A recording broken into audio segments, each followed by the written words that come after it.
61 diinterogasi oleh ayah dan ibu mertua. Keesokan hari, Irwandi mendapatkan telepon dari ayah mertua, bilang bahwa sudah lama sekali mereka tidak pulang ke rumah untuk makan bersama, jadi ingin menyuruhnya nanti malam pulang untuk makan bersama. Selesai ayah mertua bicara, ia langsung menutup teleponnya. Irwandi yang teleponnya dimatikan, terdiam, tampaknya ayah dan ibu mertua sudah mengetahui masalah perceraian dia dengan Marena. Sepertinya Marena yang pulang dan memberitahu. Memang seharusnya aku memberitahu ayah dan ibu mertua, tetapi, karena aku sakit dan belum terpikirkan bagaimana bilangnya, jadinya terundur terus. Tidak tahu saat Marena pulang ke rumahnya bagaimana bilangnya. Sepulang kerja, Irwandi membawa bir dan hadiah yang baru dibeli, datang ke rumah ayah mertua, melihat ibu mertua membukakan pintu, aku tersenyum dan menyapa, "Ibu." Tidak berani untuk menanggung panggilanmu ini. Ibu mertua, Suya berbicara dengan tidak senang, sekarang kamu sudah hebat, bilang tidak mau Marena langsung dibuang. Tidak pikir apa rupamu waktu pertama kali datang ke kota Brigil. Irwandi merasa sangat canggung, dia memaksa untuk tersenyum dan bertanya, apakah ayah ada di rumah? Melihat ibu mertua tidak bicara lagi, dia langsung menyelip lewat samping ibu mertua dan masuk ke dalam rumah. Melihat ayah mertua di ruang tamu, dia menyapanya, "Ayah." "Ya, sudah datang ya." Ayah mertua, Munos menyapa balik, berkata, "Ikut aku ke ruang kerja."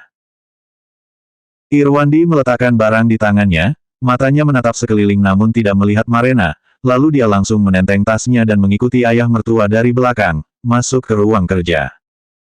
"Duduklah."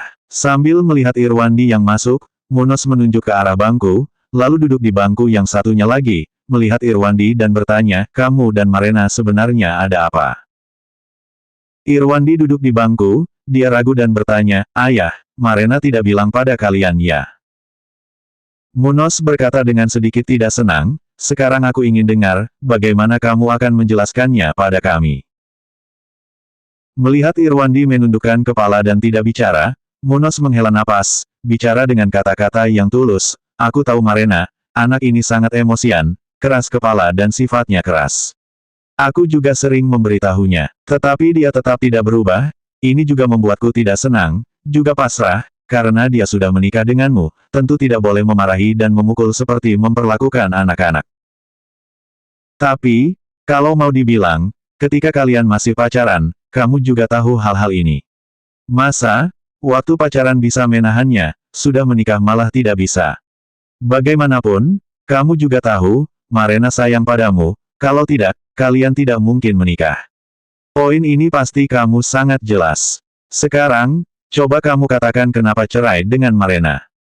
Setelah Munos selesai bicara, ruang kerjanya menjadi sunyi lagi. Sudah berlalu lama, Irwandi mengangkat kepalanya, bertanya, "Ayah, apakah Marena tidak memberitahu kalian alasan kami cerai?"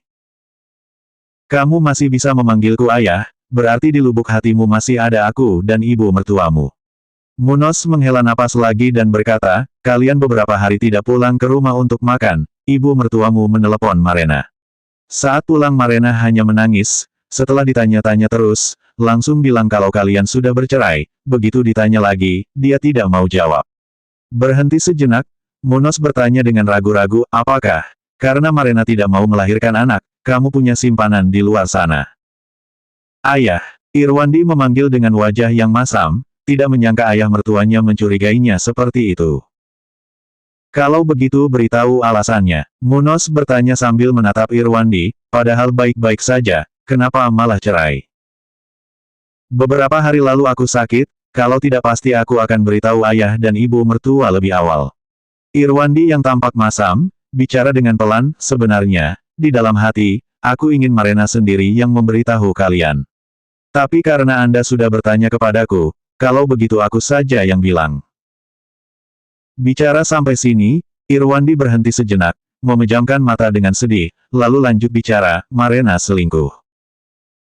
Mendengar putrinya selingkuh, Munos menganga. Dia tidak bisa mempercayainya, lalu berdiri dan bicara dengan emosi, "Ini tidak mungkin. Walaupun Marena banyak kekurangan, tetapi dia sepenuh hati terhadapmu, mana mungkin selingkuh." Irwandi buru-buru berdiri dan membopong Munos, "Ayah, jangan emosi. Berikan aku buktinya. Munos marah dan menepis tangan Irwandi, karena kamu bilang Marena selingkuh, tunjukkan buktinya. Ayah, Anda duduk dulu dan dengarkan penjelasanku. Irwandi memapah Munos untuk duduk di bangku, lalu dia juga duduk. Di tengah kecurigaan Munos, Irwandi menceritakan kejadiannya dari awal sampai akhir. Dan, poin penting yang dia katakan adalah beberapa kali komunikasi dengan Marena, yang didapatnya adalah kebohongan, lalu bilang lagi kalau masalah ini teman baik Marena dan suaminya juga mengetahuinya dan pernah melihatnya. Tunjukkan fotonya padaku. Wajah Munos muram, masih belum menyerah juga, bukannya katanya kamu punya fotonya. Keluarkan fotonya.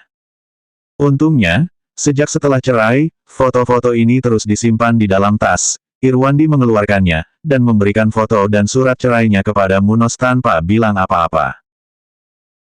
Munos meletakkan surat cerainya di atas meja, dengan terburu-buru melihat foto-fotonya, dengan cepat dia membuka pintu ruang kerjanya dan pergi ke ruang tamu, lalu berteriak, Marena, Marena.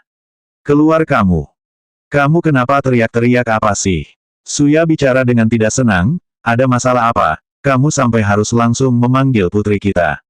Masa perceraiannya salah putri kita? Sambil bicara dia menatap Irwandi yang sedang keluar dari ruang kerja, berkata, Irwandi, kamu benar-benar tidak punya hati nurani, kalau waktu itu bukan karena dukungan dari ayahmu, tidak mungkin kamu bisa menikahi Marena. Kamu lihat kamu buat ayahmu marah sampai seperti apa. Diam kamu yang memanjakannya sampai seperti itu. Munos menatap Suya sambil memarahinya, menunjuk ke pintu kamar, dan menyuruhnya, sekarang kamu ke kamar, panggil Marena keluar. Kalau bisa kamu lampiaskan kemarahanmu padaku. Suya bicara dengan sangat marah, kalau mau panggil, kamu panggil saja sendiri. Selesai bicara, melihat Irwandi dan berkata, Irwandi, lihatlah kamu sekarang, pikirkan lagi saat kamu baru datang ke kota Brigil, miskin dan kampungan, tapi, anak kami Marena malah mau menikah denganmu, sekarang kamu puaskan, sudah mau cerai dengan Marena. Untunglah Marena berpikiran panjang, tidak mau punya anak, kalau tidak, pasti rugi banget. Sekarang sudah jelas rupa aslimu, untung saja sudah cerai. Aku beritahu kau, setelah Marena cerai, pasti akan mendapat laki-laki yang lebih baik dari kamu. Kamu, Munos murka sampai tidak bisa berkata-kata, langsung menamparkan wajah Suya, menunjuknya dan memarahinya, semuanya karena kamu yang mengajar putri kita.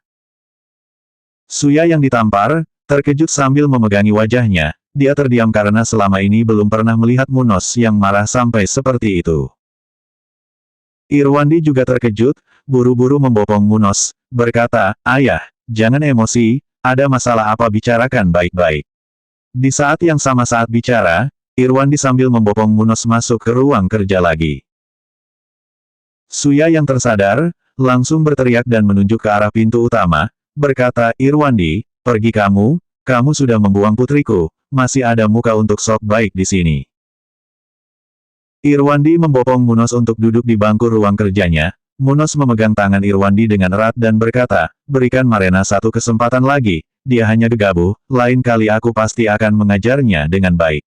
Aku tahu kalau dia masih mencintaimu.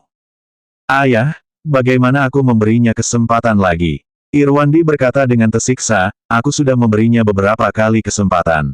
Sambil bicara dia bersujud kepada Munos, berdiri dan berkata, aku mengecewakanmu, lain kali kalau ada masalah apa, silahkan telepon kalau butuh bantuanku. Di saat ini, Suya menerobos masuk ruang kerja, bertanya dengan marah, Irwandi, kamu di luar punya simpanan makanya kamu membuang Marena ya? Aku akan telepon untuk bilang tantemu, bilang kalau kamu di luar punya simpanan, sekarang sudah cerai dengan Marena. Irwandi melihat Suya, berkata, alasan spesifiknya, silahkan Anda tanyakan ke Marena. Kalau sudah jelas dengan alasan cerainya, baru putuskan mau telepon tahu tidak, bicara sambil berjalan melewatinya, berjalan keluar dari pintu rumah, dan menutupnya rapat-rapat. Begitu turun dari atas, Irwandi berhenti dan mengangkat kepalanya untuk melihat sekilas, lalu memutar badannya dan jalan ke depan. 62 Balas dendam Yoyo. Beberapa hari ini, Yoyo sangat sakit hati. Dia benci dirinya masih mencintai suaminya, Sojun, demi dirinya dia menyetujui permintaan Weli yang memalukan. Tapi dia lebih benci selingkuhannya Sojun, kalau tidak ada dia, keluarganya tidak akan hancur, dirinya dan Sojun juga tidak akan hancur sampai seperti ini.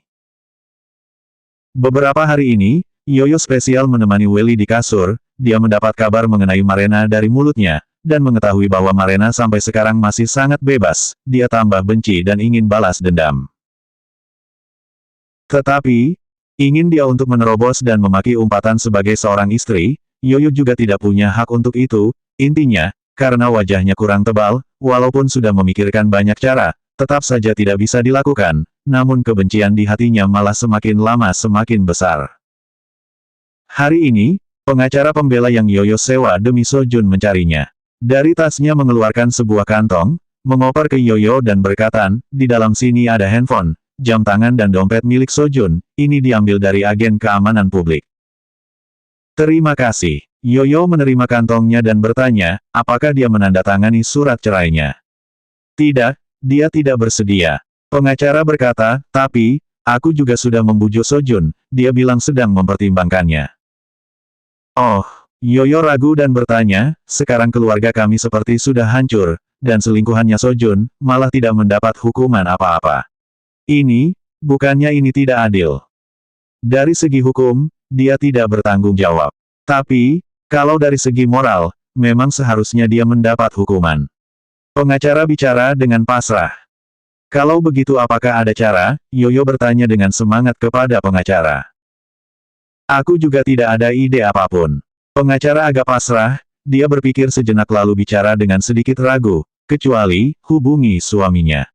Biar suaminya yang mengurusnya. Tapi, setahuku, suami perempuan itu sudah tahu.